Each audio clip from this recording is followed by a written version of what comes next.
জ্যোতিৰ্ময় শৰ্মাৰ সৈতে বাৰ্তালাপ। টাইমছ নাও অসমৰ সমদৰ্শকক মই জ্যোতিৰ্ময় শৰ্মাই আমাৰ এই বিশেষ অনুষ্ঠান বাৰ্তালাপলৈ স্বাগতম জনাইছোঁ। আজি বাৰ্তালাপ অনুষ্ঠানত আমি আমন্ত্ৰণ কৰি আনিছোঁ অসমৰ এগৰাকী উদীয়মান কণ্ঠশিল্পী জোনাকী মহন। জোনাকী মহন, আপোনাক আমাৰ অনুষ্ঠানলৈ স্বাগতম জনাইছোঁ। ধন্যবাদ। অনুষ্ঠানটি আৰম্ভ কৰাৰ আগতে জোনাকী মহনে কণ্ঠদান কৰা কেইটামান সংগীত চাওঁ।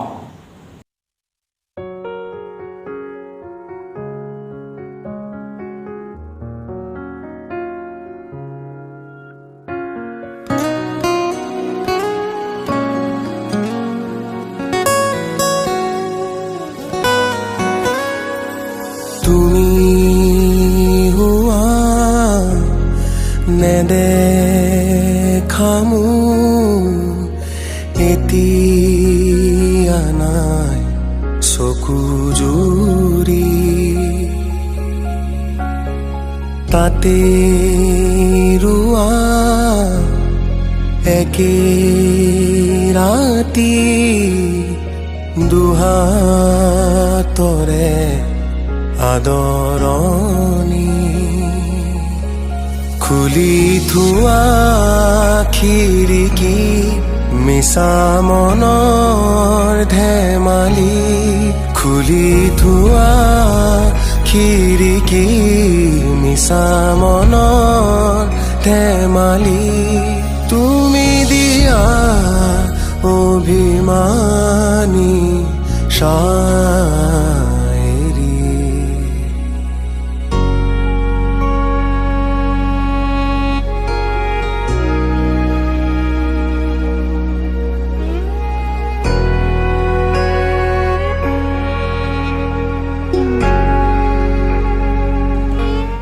দৰ্শকসকল, আপোনালোকে চাগে গীতকেইটা চাই নিশ্চয় ভাল পাইছে। যে গতিকে আজি আমাৰ ষ্টুডিঅ'ত জোনাকী মহন উপস্থিত আছে। এই মুহূৰ্তত যদি আমি জোনাকী মহনৰ কণ্ঠৰ পৰা এটা গীত নুশুনো, আমাৰ অনুষ্ঠানটোৱে আদৰা যেন লাগিব। যদি সম্ভৱ হয় অকণমান গুণগুণা দিবা নেকি? মই নিজৰ এটি গীতে মই গাইছোঁ। এখন মোৰ শ্বৰ্ট ফিল্ম আছিলে চকলেট বুলি, মই কণ্ঠদান কৰিছিলোঁ, মানে যে মিউজিক কৰিছিলোঁ, আৰু গীতটি লিখিছিলে দানিছ। সেইটো গীতে মই আৰম্ভ কৰিছোঁ, কণ্ঠ গাই দিছোঁ। एराल सीधा बोता है कहीं हुरी उसुबे बाहरनी खुरुजे सपোনৰ হেৰুৱা খুটি বিচাৰে অন্ধ আকাশৰ জোনাকী পক্ষীয়ে নিচু কৰিয়ে বুকুতে থমকে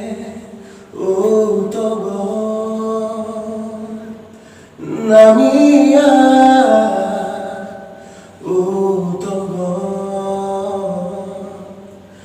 নামিয়া। তুমি সংগীত জগতখনৰ লগত কেতিয়াৰ পৰা জড়িত হৈ পৰিলা? মই সংগীত জগতখনৰ লগত মই আচলতে গীত সৰুৰ পৰাই গাইছোঁ। তেনেকুৱা মোৰ ঘৰত সেইটো পৰিৱেশ আছিলে, গীতৰ পৰিৱেশ। কাৰণ মোৰ নিজৰ মোৰ মা এগৰাকী ক্লাছিকেল আৰ্টিষ্ট, আৰু মোৰ দেউতা এক্টৰ আৰু তেওঁ লেখক। আৰু সেই পৰিৱেশটো মই ঘৰত পাইছোঁ সৰুৰ পৰাই। ক্লাছিকেল মিউজিকৰ যিটো পৰিৱেশ, ৰাতিপুৱা শুই উঠাৰ পৰা মায়ে প্ৰেক্টিছ কৰাৰ পৰা সেই ফিল্ডটো সদায় সেইটো তাতেই মই তেনেকেই ডাঙৰ হ'লোঁ মই সৰুৰ পৰা। আৰু বহুত সৰুতে মই মেট্ৰিক পাছ কৰি মই বম্বেলৈ গৈছিলোঁ। 2011 মই বম্বেত আছোঁ, আৰু বলীউড মিউজিকৰ কাৰণে ডেফিনেটলি বহুতখিনি কাম কৰিছোঁ। অলৰেডি মই গাইছোঁ টি চিৰিজৰ কাৰণে। আৰু কি কি গাইছা টি চিৰিজৰ? মই এখন চিনেমাত গাইছোঁ, গেংছ অফ লিটিলছ বুলি এখন চিনেমা, পল্লৱ মুঞ্চলৰ লগত গাইছোঁ অলৰেডি। আৰু তেনেকৈ তাত বহুতখিনি শিকিছোঁ মই তাত সংগীতৰ এটা বেলেগ ধৰণৰ সেইটো লেভেলত শিকিছোঁ সংগীত, আৰু ক্লাছিকেল লেভেল আৰু ৱেষ্টাৰ্ণ মিউজিক দুইটা ধৰণে মই শিকিছোঁ সংগীতটো। আৰু সেই ধৰণে মই আহি আছোঁ, ইয়াতো মই সংগীত কৰি আছোঁ। অসমতো এতিয়ালৈকে মই 4টা গীত গৈছে। বলীউডত তুমি যিটো গীত গাইছা তাৰ অসমত শুনিব পাৰিম নেকি? তাৰ সেইটো গীত অকণমান মই অলপ সৰু অকণমানে বনাই গাইছিলোঁ, কাৰণ সেইটো গীত 4জন ছিংগাৰ গাইছিলে, পল্লৱ মুঞ্চল গাইছিলে, আৰু সিদ্ধাৰ্থ হাজৰিকা আমাৰ অসমৰ ছিংগাৰ, আৰু সুৰজ জিয়ে গাইছিলে, যোনে মিউজিক কৰিছিলে। ডিষ্ট্ৰিক্ট বেনাৰ আছিল সেইটো গীত অকণমান গাবলৈ দিগদাৰ হয় মোৰ তথাপিও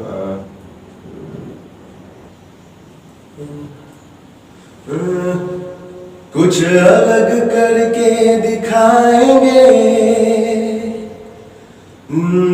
क्या चीज है हम ये बताएंगे मानेंगे हम ना कभी भी आओगे পাহৰিছোঁ মই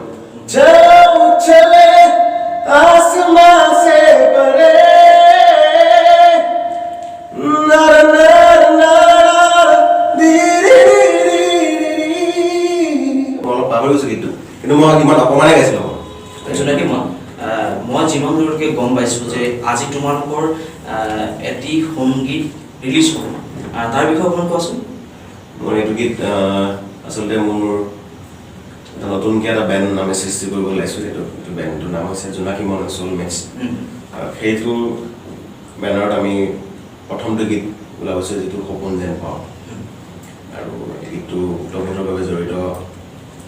আমাৰ যিজনে গীতটো লিখিছে সুৰ কৰিছে ইয়াৰ নাম হৈছে কুকিল প্ৰতিম শইকীয়া আচলতে জোনাকী মন চ'লমেটছ যিটো সপোন সেই প্ৰথম সপোনটো তেওঁ দেখিছিলে মোক লৈ যিটো আমি এটা ভাবিছোঁ এটা সংগীতৰ এটা নতুন ধাৰা ভাবিছোঁ এটা আৰম্ভ কৰিম আৰু অকল সংগীত বুলি নহয় আমি জোনাকী মন চ'লমেটছৰ ফালৰ পৰা বহুতখিনি ছ'চিয়েল ৱৰ্কছ কৰিম বুলি আমি ভাবিছোঁ ইয়াৰ লগত কোনো জড়িত হৈ আছে বেণ্ডটোৰ লগত মোৰ এতিয়ালৈকে দানিছৰ নাম ক'ব লাগিব কুকিল দাদা আছে কুকিল প্ৰতিম তেওঁ ফাউণ্ডাৰ দানিছ এটা খুব জনপ্ৰিয় এজন বৰ্তমানৰ গীতিকাৰ আৰু সোণাক শ্যামৰ নাম ল'ব লাগিব ক্ৰিষ্টেল ফিল্মছ অফিচিয়েল তেওঁ ফটোগ্ৰাফী বহুত জনপ্ৰিয় আৰু আশীষৰ নাম ল'ব লাগিব জুবিনৰ নাম ল'ব লাগিব ডেফিনেটলি এইকেইজন মানুহ মোৰ বৰ্তমান আছে সদায় আছে ওতঃপ্ৰোতভাৱে জড়িত হৈ আছে এইটো কামত আৰু এইটো গীত সপোন যেন পাওঁ সেইটো গীতটো আজি আমাৰ খুব সন্দেহ সময়ৰ পিছতে আমি ৰিলিজ হ'ব আপোনালোকে সকলোৱে দেখা পাব এইটো গীত গীতটিত আছে কমল লোচন জনপ্ৰিয় এজন বৰ্তমানৰ এক্টৰ সকলোৱে চিনি পায় তেওঁ আৰু দুৰ্গাশ্ৰী বৰা তেওঁ খুব জনপ্ৰিয়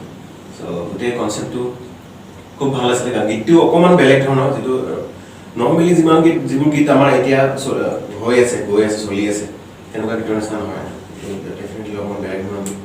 আৰু মানুহে শুনি আশা কৰিছোঁ ভাল পাব হয় দৰ্শকসকল আমি চাওঁ হওক সপোন যেন পাওঁ এই গীতটি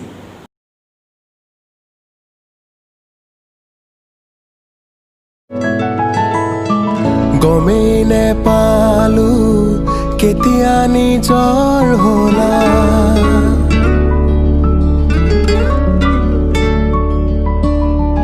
গমেই নেপালো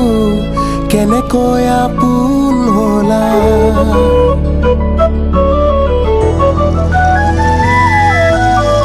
গমেই নেপালো কেতিয়া নিজৰ হলা গমেই নেপালো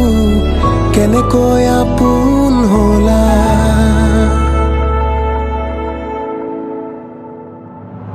জোনাক জোনাক জোনাক তোমাক তোমাক তোমাক এতিয়াও সপোন যেনে পাওঁ এতিয়াও সপোন যেনে পাওঁ তোমাৰ জন্ম শিক্ষা আৰু বৰ্তমান তুমি কিহৰ সৈতে জড়িত হৈ আছা মোৰ জন্মস্থান হৈছে মাজুলী যুৱক আৰু মই শিক্ষা কিন্তু মই জন্ম হৈছোঁ মাজুলীত আৰু শিক্ষা মই গুৱাহাটীত কৰিছোঁ অসম জাতীয় বিদ্যালয়ৰ পৰা আৰু ভৱিষ্যত পৰিকল্পনা মোৰ বহুতকেইটা গীতেই আছে আহিব লগা বহুতখিনি গীত আছে মানুহে লাহে লাহে সকলো গম পাব কিন্তু আজিৰ পিছত আমি গোটেই বস্তুবিলাক ৰিভিল কৰিম কেতিয়া আমি গীত আমাৰ আহিব লগা যিমান গীত আছে খুব সোনকালে আমি আহিব লগা সকলো গীতখিনি আমি আমাৰ মাজলৈ জোনাকীমন আমাৰ অনুষ্ঠান সামৰিবৰ সময় হৈছে সামৰাৰ প্ৰাক মুহূৰ্তত তোমাৰ পৰা কি অকণমান আৰু সংগীত শুনিব পাৰোঁ আমি নিশ্চয় ভাল লাগিব আৰু এটা গীতে গাইছোঁ মই এটা গীত গাইছোঁ এইটো ৰিচেণ্টলি এখন শ্বৰ্ট ফিল্ম আই লাইক ইউৰ টি চাৰ্ট কমল লোচন আছিল তাত আৰু সেইখনত সেইখন শ্বৰ্ট ফিল্ম বহুত নাম কৰিছিল যিখনৰ ডাইৰেকশ্যন আছিলে প্ৰাঞ্জল গোৱাৰী খুব জনপ্ৰিয় হৈছিলে সেইখন আৰু তাৰে যিটো টাইটেল ট্ৰেকটো মই গাইছিলোঁ গীতটো মানে খুব ভাল পাইছে সেইটো গীতে অলপ গাইছোঁ তুমি হুৱা নেদেখাও এতিয়া নাই চকু জুৰি তাতে ৰোৱা একে ৰাতি দুহাতৰে আদৰণি খুলি থোৱা খিৰিকী মিছা মনৰ ধেমালি খুলি থোৱা খিৰিকী মিছা মনৰ ধেমালি তুমি দিয়া অভিমানী